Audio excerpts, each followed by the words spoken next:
Sasikala teacher നമ്മോടൊപ്പം telephone ലൈനിൽ ചേരുന്നു. ടീച്ചർ, കൃത്യമായ ഒരു സൂചന തന്നെയാണ് ടീച്ചർ തന്റെ FB പോസ്റ്റിലൂടെ വ്യക്തമാക്കുന്നത്.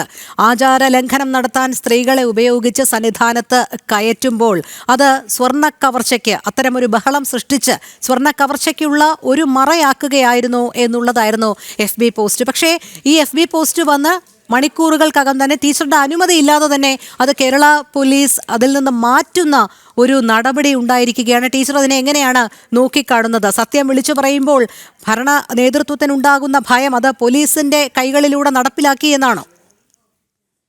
കാരണം ഇത് ഇപ്പോ നമുക്ക് ദേവസ്വം ബോർഡിൽ ഏതെങ്കിലും ഉദ്യോഗസ്ഥന്മാരോ അതും അല്ലെങ്കിൽ പുറത്ത് ബന്ധപ്പെട്ട അല്ലെങ്കിൽ ആരെങ്കിലോ നടത്തിയ ഒരു മോഷണമായിരുന്നുവെങ്കിൽ നമ്മൾ ആരും ഇത്തരത്തിൽ ചിന്തിക്കുമായിരുന്നില്ല. ഇത് അങ്ങനെയല്ല എന്ന് വ്യക്തമായ സൂചനയാണ് നമുക്കിതെന്നൊക്കെ കിട്ടുന്നത്. കാരണം ഇപ്പോ ഈ ദേവസ്വം ബോർഡുമായി ബന്ധപ്പെട്ട അന്വേഷണം നടത്തേണ്ടത് പോലീസാണ്. ആ പോലീസാണ് നമ്മുടെ മനസ്സിലുള്ള ഒരു സംശയം. കാരണം നമ്മൾ പല സാഹചര്യ തെളിവുകൾ വെച്ചുകൊണ്ടാണ് നമ്മൾ ചിന്തിക്കുന്നത്. സംഘടനകൾ ഇത്തരം കാര്യങ്ങളിൽ അന്ന് വളരെ ഗംഭീരമായി ഇതിലൊക്കെ ഇൻവോൾവ് ചെയ്തിട്ടുള്ളവരാണ് ഞങ്ങളൊക്കെ. അതുകൊണ്ട് തന്നെ ആ അനുഭവം വെച്ചുകൊണ്ട് അതിൽ അന്നത്തെ ദേവസ്വം ബോർഡിനും അന്നത്തെ ആ ദേവസ്വം ബോർഡ് മെമ്പർ ആയിരുന്ന ശങ്കർദാസിന്റെ മകൻ ഹരിശങ്കർ IPSനും ഒക്കെ അതിൽ വ്യക്തമായ പങ്കുണ്ട് എന്ന നിലയിൽ ഞങ്ങളൊരു പോസ്റ്റ് ഇട്ടപ്പോൾ അത് നീക്കം ചെയ്യാൻ FBയോട് ആവശ്യപ്പെടുന്നത് കേരള പോലീസാണ്. അവർ വ്യക്തമായി നമ്മൾ എന്തുകൊണ്ടാണ് പോസ്റ്റ് അത്തരത്തിൽ ഇന്ത്യയിൽ ലഭ്യമാകാത്തത് എന്നുള്ളതിന് അവർക്ക് കൃത്യമായി ഉത്തരവുണ്ട്. അവർ പറഞ്ഞ കേരള ലോക്കൽ നിയമങ്ങൾ അവരെ ഇത്തരത്തിൽ നിർബന്ധിക്കുന്നതുകൊണ്ടാണ് ഞങ്ങൾക്ക് അത് ചെയ്യേണ്ടി വന്നത് എന്നാണ് അവർ പറഞ്ഞിരിക്കുന്നത്. അപ്പോൾ ഈ പോലീസാണ് ദേവസ്വം ബോർഡിൽ നടക്കുന്ന ഈ സ്വർണ്ണക്കടത്ത് അടക്കമുള്ള കാര്യങ്ങളെ പറ്റി അന്വേഷിക്കുന്നത്. അപ്പൊ ആരാണ് കൂട്ട് എന്നാണ് നമ്മൾ ഇതൊന്ന് മനസ്സിലാക്കുന്നത്. വളരെ വ്യക്തമായിട്ട് ഇത് കട്ടവരും അന്വേഷിക്കുന്നവരും ഒളിപ്പിക്കുന്നവരും എല്ലാം ഒന്നാണ് എന്നുള്ളതാണ് നമുക്ക് ഇത്തരം അനുഭവങ്ങളിൽ നിന്ന് മനസ്സിലാവേണ്ടത്. സത്യം എങ്ങനെയാണ് വെളിയിൽ കൊണ്ടുവരിക? ഇങ്ങനൊരു സംശയത്തെ പോലും ഇവർ ഭയക്കുന്നുവെങ്കിൽ എങ്ങനെയാണ് നമുക്ക് സത്യം വെളിയിൽ വരിക? സത്യം അന്വേഷിച്ച് കൊണ്ടുവരേണ്ടവരാണ്. ഇത് ഒരു മണിക്കൂറുകൾക്കുള്ളിൽ എന്ന് പറഞ്ഞത് തെറ്റാ. ഒരു മണിക്കൂറിലധികം എടുത്തിട്ടേ ഉള്ളൂ. കാരണം 7:50 ഞാൻ പോസ്റ്റ് ചെയ്തിരിക്കുന്നത്. 9ന്റെ മുന്നേ പോസ്റ്റ് ഇത്തരത്തിൽ ഇന്ത്യയിൽ അവൈലബിൾ അല്ല എന്ന നിലയിൽ അത് കാര്യങ്ങൾ അവർ കൊണ്ടുവന്നു.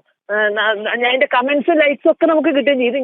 ഞാൻ FB ഉപയോഗിക്കാൻ തുടങ്ങിയിട്ട് വർഷങ്ങളായെങ്കിൽ ഇങ്ങനൊരു സംഭവം ആദ്യമാണ്. ഒന്നുകിൽ അവരുടെ കമ്മ്യൂണിറ്റി സ്റ്റാൻഡേർഡ്സിന് നിരക്കണതല്ല എന്ന് പറഞ്ഞാൽ ഒരു പോസ്റ്റ് ചിലപ്പോൾ ഡിലീറ്റ് ചെയ്തു വരും. അതല്ലെങ്കിൽ അതിന്റെ പ്രചരണം കുറച്ചു വരും. ഇങ്ങനെയൊക്കെയുള്ള പല ശിക്ഷാ നടപടികളും പലപ്പോഴും കണ്ടിട്ടുണ്ട്. അല്ലെങ്കിൽ ചിലപ്പോൾ നമുക്ക് ലൈക്ക് ചെയ്യാൻ പറ്റില്ല, ചിലപ്പോൾ കുറച്ച് ദിവസം പോസ്റ്റ് ചെയ്യാൻ പറ്റില്ല, അങ്ങനത്തെ ഒക്കെ പതിവ് ഉണ്ടായിട്ടുണ്ട്. പക്ഷെ ഇത് ആദ്യമായിട്ടാണ്. നമുക്കൊരു ശിക്ഷയില്ല. നമ്മൾ കമ്മ്യൂണിറ്റി സ്റ്റാൻഡേർഡ് വയലേറ്റ് ചെയ്തു എന്ന് FBക്ക് അഭിപ്രായമില്ല. നമുക്കൊരു ശിക്ഷയില്ല. നമ്മുടെ കമന്റ്സും ലൈക്സും ഒക്കെ നമുക്ക് കാണാം. പക്ഷെ പോസ്റ്റ് മാത്രം ഇന്ത്യയിൽ കിട്ടില്ല. ഇന്ത്യക്ക് വെളിയിലുള്ളവർക്ക് കിട്ടാം. അപ്പൊ ഇതൊക്കെ എന്താണ് ഈ കാണിക്കുന്നത്? അതെ, ടീച്ചറിന്റെ അഭിപ്രായം പോലും ചോദിക്കാതെ, അല്ലെങ്കിൽ എന്താണ് ഈ FB പോസ്റ്റിലൂടെ ഉദ്ദേശിക്കുന്നത് എന്നുള്ളത് പോലും ചോദിക്കാതെയാണ് നേരത്തെ പറഞ്ഞതുപോലെ 1 മണിക്കൂറിനകം ഇത് മുക്കുന്നത്. അതിൽ നിന്ന് കേരള പോലീസിന്റെ ഉദ്ദേശം ആണ് ചോദ്യം ചെയ്യപ്പെടുന്നത് എന്നുള്ള കാര്യത്തിൽ സംശയമില്ല. പക്ഷെ എന്ത് വില കൊടുത്തും ഈ ഒരു നീക്കം നടത്തിയ പോലീസുകാരുടെ ആ ഒരു ചിന്ത, അല്ലെങ്കിൽ പോലീസ് നേതൃത്വത്തിന്റെ ആ ഒരു ചിന്ത എന്തായിരിക്കാം? പോലീസ് നേതൃത്വത്തിന്റെ ചിന്ത നമ്മൾ 2018-19 കണ്ടതാണല്ലോ. കാരണം അവർക്ക് എന്തൊക്കെയോ ചെയ്യണം. പക്ഷെ അതിന് എന്ത് നടപടി അവരെടുക്കും? അവർക്ക് എന്തൊക്കെയോ കക്കാനുണ്ട്, എന്തൊക്കെയോ ഒളിപ്പിക്കാനുണ്ട്. അതിനുവേണ്ടി ഏത് നടപടി? ഇപ്പൊ 2018-19 ആചാര ലംഘനത്തിന് വേണ്ടിയിട്ട് സാധാരണഗതിയിൽ ഒരു ഭരണ സംവിധാനം ചിന്തിക്കാത്ത മാർഗങ്ങളിൽ കൂടിയൊക്കെയാണല്ലോ അവർ പോയിരുന്നത്.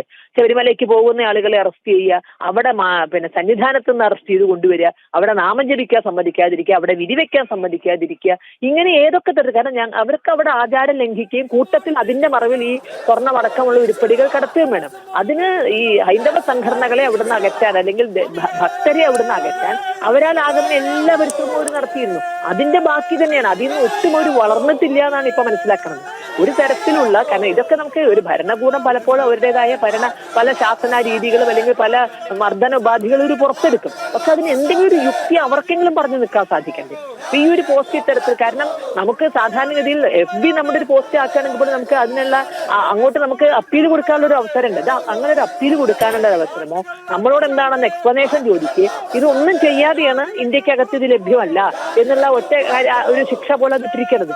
അപ്പോ ഇത് തീർച്ചയായും ഇവിടെ ഈ CPM-ഉം അവരുടെ മർദ്ദന ഉപകരണങ്ങളായിട്ടുള്ള ഭരണകൂടവും ദേവസ്വം ബോർഡിന് പൂർണ്ണമായി കവചമൊരുക്കിക്കൊണ്ട്, അല്ലെങ്കിൽ ദേവസ്വം ബോർഡിന്റെ പേരിൽ ഇവരാണ് ഇത്തരത്തിലുള്ള മോഷണം നടത്തിയത് എന്ന് തെളിയിക്കത്തക്ക വിധത്തിൽ അവരുടെ നെക്സസ് വളരെ സജീവമാണ് എന്നാണ് മനസ്സിലാക്കുന്നത്. അതെ, തീർച്ചയായും വളരെ നന്ദി ശശികല ടീച്ചർ പ്രതികരിച്ചത്.